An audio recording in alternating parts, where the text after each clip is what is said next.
Okay, so we're going to talk about something called photoelectron spectroscopy.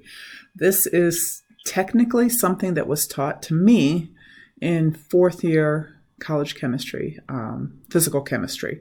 However, it's not hard, and I can see why the AP exam included it in their curriculum, even though it's not typically taught, or at least to my knowledge, not typically taught in first year chem. But I'll show you how it works. It's not very hard. Photoelectron spectroscopy is when you have some energy hit an electron and it ejects it from an atom. So that's very similar to what we just talked about with ionization energy. Okay, and so it's similar to that when you have a photon of light, whichever wavelength it has a certain amount of energy associated with it. It hits the electron and it ejects the electron with a certain amount of energy. Well, it talks about this thing called the energy of the photon is E equals hc over wavelength. It hits the electron. This is the ionization energy to get it outside the atom. And then kinetic energy is 1/2 m velocity squared. And so the energy that comes in here is equal to the ionization energy plus the kinetic energy.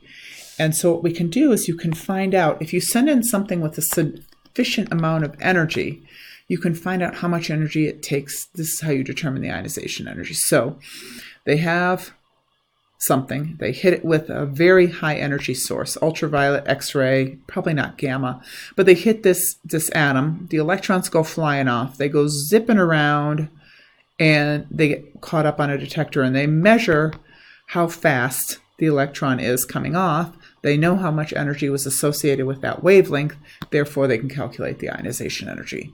That's the idea. But what they can do is they can measure it for all the electrons, not just the valence electrons. So when a photon hits the electron has enough energy to completely leave. That's ionization energy plus kinetic energy. If the energy of the photon is known, because you know its wavelength, then the kinetic energy can be measured. Then you can calculate the ionization energy. And what they generally do is they not only remove the electrons from the valence orbitals, but they remove every single electron, all the core electrons. And all it takes is just a lot of energy from the photons to exceed the ionization energy. So this is the math behind it. Photoelectron spectroscopies, though, are pictures, and the AP exam loves pictures.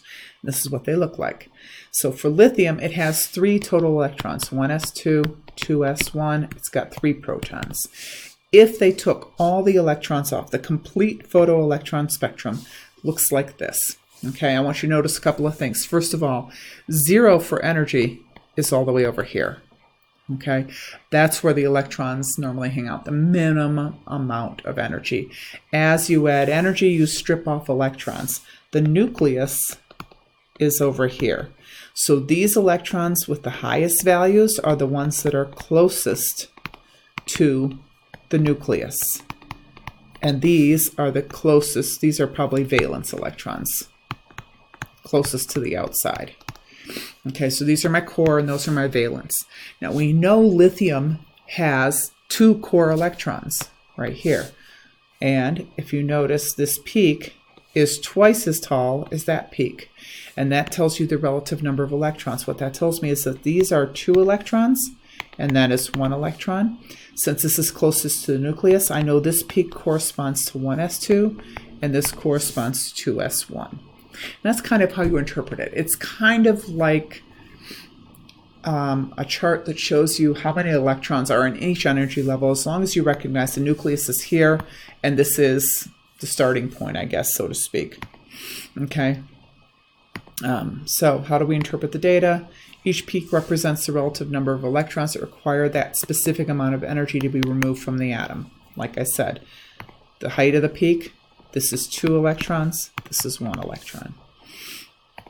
And then, since the peak here is twice as big, there are twice as many electrons in there. And the x-axis has a reverse orientation, meaning 0's here, and the nucleus is here. Okay, the peak at 6.26 megajoules, that's this one, corresponds to core level electrons, and in this case it's 1s orbital. And the peak at 0.52 megajoules corresponds to the valence electrons. Okay, so neon looks like this. Now, we know, again, neon has 10 protons, and it's 1s2, 2s2, 2p6. First thing you want to notice is that this peak right here is 3 times the height of those guys. That tells me this is 2 electrons, 2 electrons, 6 electrons. If my nucleus is here, that corresponds to the core electrons, valence, and valence. So 2.08, 4.68, and 84. Which peaks correspond to which orbitals and how many electrons? So this is the 1s2, 2s2, 2p6. Okay, so now trying to figure out what element could be represented without knowing which one it is. Okay, first thing I notice is that over here is the nucleus, so this is my core electrons. It's the same height as this one, so this is 1s2, 2s2. This one's half again as big, so it's the 2p, and it's going to have 3 electrons. So this is going to be nitrogen, 7 electrons. Okay, which of the following best explains relative positioning and intensity of the 2s peaks in the following? So we know this is lithium and beryllium. 1s2, 2s1. 1s2, 2s2. 3 protons, 4 protons. Nucleus is here. Nucleus is here. Now they're not showing us the 1s peaks. They're telling you it's the 2s. So this is 2s1, 2s2. Okay, so which of the following best expresses the relative positioning and intensity? Well, this one's twice as tall because it has twice as many electrons as that one. And if you notice, this is about 11, and that's about 7 maybe, or 6.5. And that has to do with the fact that this is 3 protons, and we're pulling off one of them. This is a higher number because it's 4 protons, and we're pulling off one of them. And we know its atomic radius is smaller. So those electrons right here are closer to the nucleus. Therefore, they take more energy to remove. So let's see what we got for choices. Be has a greater nuclear charge than lithium and more electrons. That's true. Greater electron-electron repulsions, not true. Greater pull from the nucleus, not true. Electron shielding, they both have the same shielding. They're both 1s2, 1s2. Okay, so phosphorus and sulfur, and I should say below. Which you'll find best explains why the 2p peak for sulfur is further to the left than the 2p peak for phosphorus. So let's talk about it. That's phosphorus, and that's sulfur. So phosphorus has 15 protons, 1s2, 2s2, 2p6, 3s2, 3p3. 16 protons, 1s2, 2s2, 2p6, 3s2, 3p4. Okay, so first thing I'm going to notice is 16 versus 15. Okay, so the 2p peak for sulfur. So this is 1s, 2s, 2p. 1s, 2s, 2p. So yes, it's further to the left. It's 16.5 versus 13.5, and that has to do with those 16 protons. So sulfur has greater attraction for the 2p electrons than phosphorus does, just because it has more protons. Now here's a little weird thing though. If you notice, the sulfur 3p versus the phosphorus 3p, slightly less. Even though its 2p was more, its 3p is a little less. And that has to do with how the electrons are arranged in those orbitals. That's phosphorus, sulfur, and this is phosphorus. So that extra electron is going to be repelled by the other electron it shares an orbital with. So it is a little bit easier to remove this guy than it is one of those unpaired electrons. So sulfur has a greater effective nuclear charge, that's true.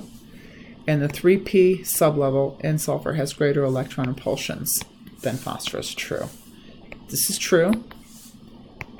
More heavily shielded. Shielding has to do with core electrons. I see 10, I see 10, not true. Greater number of electrons in phosphorus, true. Third energy level is further from the nucleus. Actually, that is not true. the atomic radius for sulfur is smaller. So third energy level is not further away.